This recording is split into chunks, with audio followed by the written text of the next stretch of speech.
India TV YouTube channel को subscribe करें और बेल आइकन दबाएं। और आतंक के खिलाफ कश्मीर में ऑल आउट एक्शन चल रहा है। पिछले 4 दिनों से सिक्योरिटी एजेंसियां आतंकवाद को एक साथ कई फ्रंट पर घेर रही हैं। हथियारबंद आतंकवादियों को ढेर किया जा रहा है, आतंकियों के हमदर्दों पर एक्शन हो रहा है और आतंक के ऑनलाइन एडिशन के खिलाफ भी जबरदस्त एक्शन लिया जा रहा है। कल ही जम्मू कश्मीर में आतंकियों से हमदर्दी रखने वाले 11 सरकारी कर्मचारी बर्खास्त कर दिए गए थे। इनमें आतंकी संगठन हिजबुल मुजाहिदीन के आका सैयद सलाहुद्दीन के 2 बेटे शामिल थे। Pakistan is duty bound, morally bound, politically bound, constitutionally bound to provide concrete substantial support, ongoing freedom struggle on the territory of Kashmir. और जब पाकिस्तान मदद करेगा तो 2 ताकतों के दरमियान एक जौहरी जंग छिड़ने का कभी इम्कान है। वो हिंदुस्तान पर एटमी हमले की धमकी देता है। अल्लाह ताला का एहसान ये है, अगर आपने 2002, 2003, 2004, 2005 की कार्रवाई मॉनिटर की हो तो हमने अपने हाथों से जो बनाया है उसको इस्तेमाल किया है। Every car bomb blast is being launched by self made devices. तो आप जरा उनको मॉनिटर करें ना। खुद को हमले हम नहीं करते, हिजब नहीं करती। वो हिंदुस्तान पर आतंकवादी हमले कराता है। एक मुजाहिद शहीद होता है, अगर कस्बे में सिटी में होते लाखों लोग जनाजे में होते हैं, फिर बंदूक के साए में आजादी से मतलब क्या, ला इलाहा इल्लल्लाह के नारे गूंजते हैं।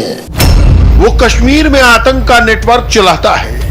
हमारे आज के मेहमान हिजबुल मुजाहिदीन के सुप्रीम कमांडर व चेयरमैन मुत्तहिदा जहाद कौंसिल सैयद मोहम्मद यूसुफ अल मरूफ सैयद सलाहुद्दीन, आइए उनसे बात करते हैं। वो कश्मीर में एक्टिव सभी आतंकवादी संगठनों का आका है। उसका नाम है सैयद मोहम्मद यूसुफ शाह और सैयद सलाहुद्दीन। आपने पाकिस्तान के टीवी चैनलों पर उसका इंट्रोडक्शन सुना। वो आतंकवादी संगठन हिजबुल मुजाहिदीन का सुप्रीम कमांडर तो है, आतंकवादियों की जिहादी फेडरेशन यूनाइटेड जिहाद काउंसिल का भी सरबराह है। इसी सैयद सलाहुद्दीन के खिलाफ सरकार ने ऑल आउट एक्शन तेज कर दिया है। कश्मीर में हिजबुल मुजाहिदीन का टेरर नेटवर्क चला रहे सैयद सलाहुद्दीन के बेटों को सरकारी नौकरी से बर्खास्त कर दिया गया है। शनिवार को जम्मू कश्मीर सरकार ने 11 सरकारी कर्मचारियों को नौकरी से बर्खास्त कर दिया। जम्मू कश्मीर सरकार के इस एक्शन का सबसे बड़ा निशाना था आतंकवादी संगठन हिजबुल मुजाहिदीन का आका सैयद मोहम्मद यूसुफ शाह और सैयद सलाहुद्दीन। जम्मू कश्मीर सरकार में नौकरी कर रहे सैयद सलाहुद्दीन के 2 बेटों को बर्खास्त कर दिया गया। नौकरी से निकाले गए सलाहुद्दीन के बेटों के नाम हैं सैयद अहमद शकील और शाहिद यूसुफ। एनआईए के मुताबिक सैयद सलाहुद्दीन के दोनों बेटे हवाला के जरिए आतंकी संगठनों के लिए पैसे का लेन देन कर रहे थे। इसका इस्तेमाल हिजबुल मुजाहिदीन के काम में हो रहा था। सैयद सलाहुद्दीन 30 साल पहले पाकिस्तान भाग गया था। सलाहुद्दीन को अमेरिका ने 2017 में ग्लोबल टेररिस्ट घोषित कर दिया। सैयद सलाहुद्दीन कश्मीर में सिक्योरिटी फोर्सेस को निशाना बनाता है, खुलेआम आतंकी हमले की बात कबूल करता है। Hizbul Mujahideen has a code of conduct. It only targets the Indian occupation forces and their installations. So, United States cannot on any reasonable ground categorize this very organization as a terrorist organization. खुलेआम आतंक का कबूलनामा जारी करने वाला सलाहुद्दीन खुद तो सरहद के उस पार बैठकर आतंक का नेटवर्क चला रहा है, वहीं उसका पूरा परिवार कश्मीर में रहता है। कश्मीर में सलाहुद्दीन के 5 बेटे और 2 बेटियां रहते हैं। इनमें से 4 बेटे और 2 बेटियां सरकारी नौकरी में थे। सलाहुद्दीन का बड़ा बेटा सैयद शकील अहमद श्रीनगर के शेर Kashmir institute of medical sciences में मेडिकल असिस्टेंट था। दूसरा बेटा जावेद यूसुफ बड़गाम में ही जोनल एजुकेशन ऑफिस में कंप्यूटर ऑपरेटर है। तीसरा बेटा शाहिद यूसुफ श्रीनगर में कृषि विभाग में काम करता था। चौथा बेटा वाहिद यूसुफ श्रीनगर के शेर Kashmir institute of medical sciences में डॉक्टर है। पांचवा बेटा सैयद मुईद कंप्यूटर इंजीनियर है। आतंक के आका सलाहुद्दीन की एक बेटी नसीमा बड़गाम में एक सरकारी स्कूल में टीचर है, तो दूसरी बेटी अख्तरा आर्ट्स टीचर है। अब सलाहुद्दीन के दो बेटों के खिलाफ जम्मू कश्मीर सरकार ने एक्शन लिया है। सैयद शकील अहमद और शाहिद यूसुफ को नौकरी से बर्खास्त कर दिया गया। शाहिद यूसुफ को एनआईए ने 2017 में भी गिरफ्तार किया था, तब भी उस पर हवाला के जरिए टेरर फंडिंग के आरोप लगे थे। बड़गाम का रहने वाला शाहिद यूसुफ कृषि विभाग में नौकरी कर रहा था। उसका भाई सैयद अहमद शकील भी हिजबुल मुजाहिदीन के लिए फंड जुटाने के इल्जाम में नौकरी से निकाल दिया गया है। सैयद सलाहुद्दीन के बेटों के खिलाफ ये एक्शन कितना अहम है, इसे समझने के लिए आपको खुद सलाहुद्दीन के बारे में जानना होगा। सैयद सलाहुद्दीन इंडिया के मोस्ट वांटेड आतंकवादियों में से एक है। वो आतंकवादी संगठन हिजबुल मुजाहिदीन का सुप्रीम कमांडर है। इसके अलावा वो कश्मीर में सक्रिय सभी आतंकवादी संगठनों की यूनाइटेड जिहादी काउंसिल का भी चीफ है।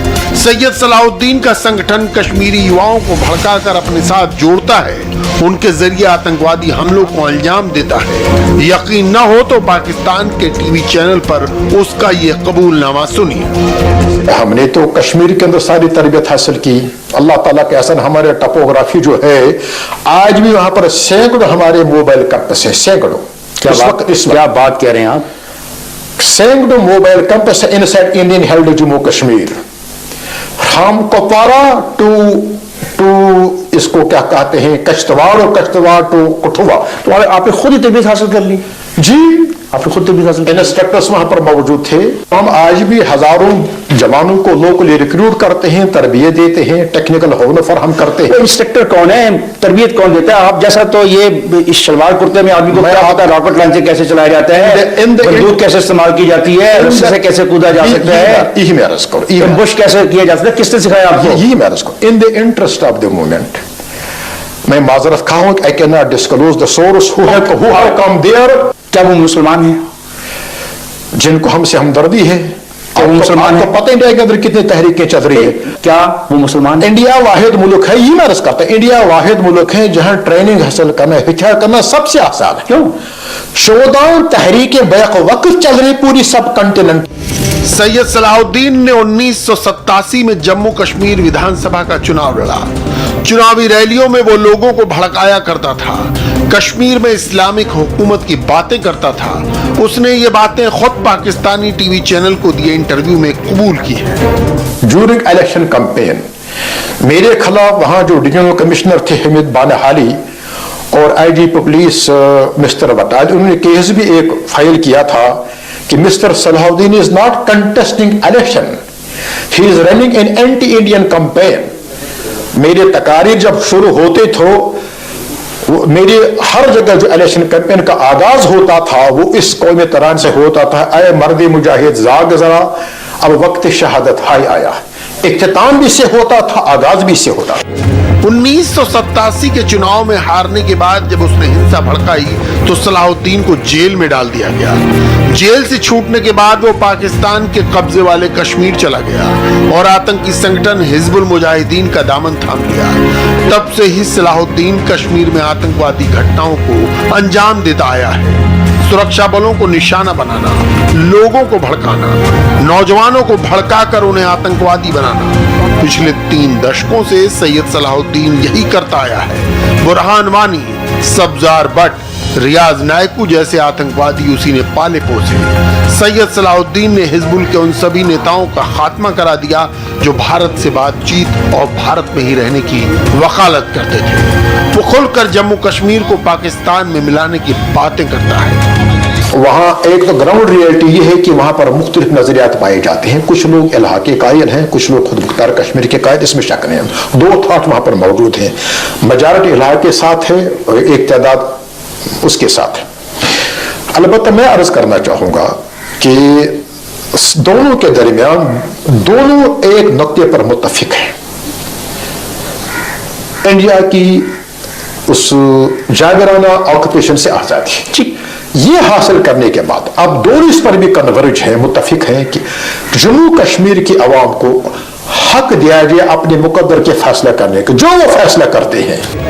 पीओके और पाकिस्तान में अलग अलग ठिकानों पर रहने वाले हिजबुल के इस आका ने सरकारी नौकरी करने वाले अपने बेटों के जरिए पूरे कश्मीर में टेरर नेटवर्क फैला रखा था, और अब सरकार ने इस नेटवर्क को नेस्तनाबूद करने का मन बना लिया है। इसी के तहत कश्मीर में जबरदस्त एक्शन दिख रहा है। एनआईए की छापेमारी, आतंक के हमदर्दों पर एक्शन,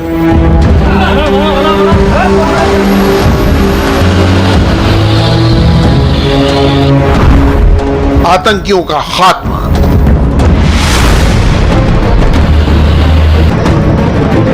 कश्मीर में आतंक के खिलाफ फुल एक्शन मोड ऑन है। चुन चुन कर दहशतगर्दों का काम तमाम किया जा रहा है।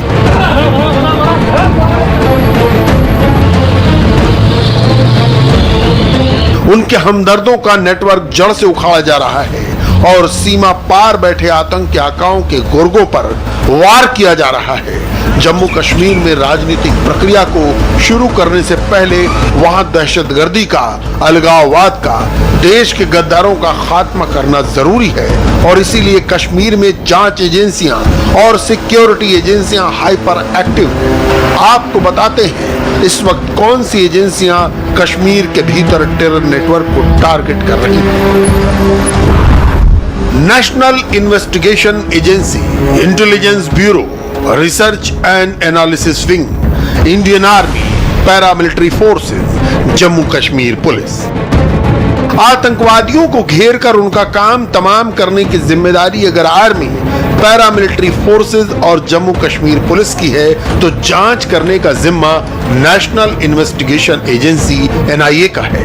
वहीं एंटी टेरर ऑपरेशन के खिलाफ बैक एंड इंफॉर्मेशन और सपोर्ट का काम इंटेलिजेंस ब्यूरो और रिसर्च एंड एनालिसिस विंग कर रहा है। मकसद बिल्कुल सिंपल है, कश्मीर से आतंक का समूल नाश, उसके सपोर्ट सिस्टम का खात्मा और सिंपैथाइजर्स पर चोट। देश की सबसे बड़ी एजेंसी एनआईए सुबह से ही एक्शन में थी। एजेंसी ने कश्मीर में एक साथ 10 जगहों पर छापे मारे। ये छापेमारी राजधानी श्रीनगर, अनंतनाग, बारामूला और अवंतीपुरा में हो रही थी। एनआईए ने इस छापेमारी में कुल 9 लोगों को गिरफ्तार किया। इनमें से 5 अकेले अनंतनाग के थे। ये एनआईए, जम्मू कश्मीर पुलिस और इंटेलिजेंस एजेंसीज का ज्वाइंट ऑपरेशन था। असल में खबर ये मिली थी कि सोशल मीडिया और वेबसाइट के जरिए कश्मीर के नौजवानों को कट्टरपंथी बनाया जा रहा था। अलकायदा अपने आईएसआईएस नेटवर्क के विस्तार के लिए पूरी प्लानिंग कर रहा था ताकि वो कश्मीर में युवाओं को रेडिकलाइज कर सके। इसीलिए अपने इस ऑनलाइन एडिशन जो कि श्रीलंका और मालदीव से ये संचालित कर रहे थे, दरअसल इसके जरिए गुजरात रॉयट्स या फिर बाबरी विध्वंस के बारे में मैनिपुलेटेड जानकारी इसमें दी जा रही थी ताकि कश्मीरी युवाओं को ये पूरी तरीके से रेडिकलाइज कर सके। सिक्योरिटी एजेंसीज ने पूरी इसकी मैपिंग की और ऑनलाइन एडिशन को ब्लॉक किया। यहां तक कि जो इस आईएसआईएस के नेटवर्क के सिंपैथाइजर थे उनको भी डिटेन करके पूछताछ शुरू कर दी है। अब तक आतंक की इस ऑनलाइन मैगजीन के 17 एडिशन आ चुके हैं। पहले आतंक की ये मैगजीन अफगानिस्तान से चलाई जा रही थी। इसके पीछे पाकिस्तान के नागरिक हुज़ैफा अल बकिस्तानी इस्लामिक स्टेट के खुरासान मॉड्यूल से जुड़ा था। पाकिस्तानी अमेरिका के एक ड्रोन अटैक में मारा गया तो ये ऑनलाइन मैगजीन श्रीलंका और मालदीव से चलाई जाने लगी। रॉ और इंटेलिजेंस ब्यूरो काफी दिनों से इस केस की जांच कर रहे थे। एनआईए ने 10-12 दिन पहले ही इस मामले में केस दर्ज किया। मैगजीन में नागरिकता संशोधन कानून जैसे मसलों के हवाले से कश्मीरियों को भड़काने की कोशिश हो रही थी। एनआईए ने इस मामले में अदनान अहमद और उमर भट्ट समेत कई लोगों को हिरासत में लिया है। उमर भट्ट या फिर हबीब उमर निसार इस मैगजीन का संपादक था। बांग्लादेश और मालदीव्स के सभी लोग सीधा इसको ही रिपोर्ट करते थे और यही पूरी प्लानिंग के साथ इसे ऑनलाइन के साथ साथ अब फिजिकली इसको सर्कुलेट करने की पूरी प्लानिंग कर चुका था। दरअसल इसी को देखते हुए इसमें पूरा सिंडिकेट 300 से ज्यादा ऐसे लोगों का है जो कि अलकायदा के इस नेटवर्क के सिंपैथाइजर थे। इसीलिए इस समय अदनान अहमद समेत और भी लोगों को एनआईए ने हिरासत में लिया है और पूछताछ शुरू कर दी है ताकि इस पूरे नेक्सस का खुलासा हो सके।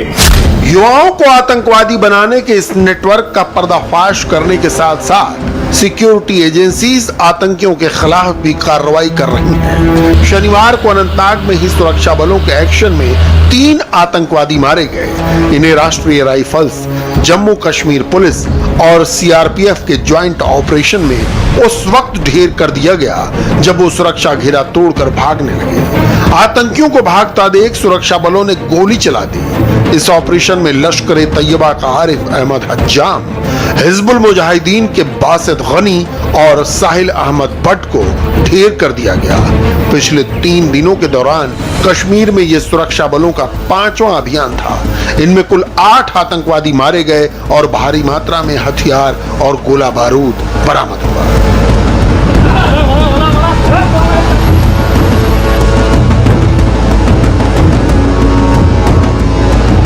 आतंक के खिलाफ इस डायरेक्ट एक्शन में टेरर और टेरर सिंपैथाइजर्स दोनों का खात्मा किया जा रहा है, जिससे कश्मीर आतंक से मुक्त होकर एक नई फिजा में सांस ले सके। नमस्ते, मैं हूं मीनाक्षी जोशी। वीडियो और खबरों से अपडेट रहने के लिए India TV YouTube channel subscribe करें, बेल आइकन दबाना ना भूलें। जुड़े रहें इंडिया टीवी के साथ।